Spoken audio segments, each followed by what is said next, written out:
Hello everyone, welcome back to our channel How to Tutorials. In today's video we are going to see how you can sign out of your Priceline account. Well, it is a very easy and simple process, so let's dive right into it. So the first thing to do is open your Priceline app.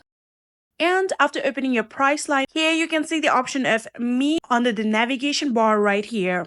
So after tapping on the Me option, here you will be able to see this kind of pop-up, and all you have to do is tap on the profile icon that you can see right here.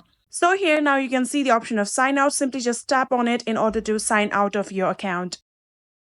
And just like this, you can see you have now successfully been signed out of your account. And that is it. I hope this video was helpful to you guys. If it was, please do not forget to hit that subscribe button and like our video. Thank you so much for watching. See you in the next.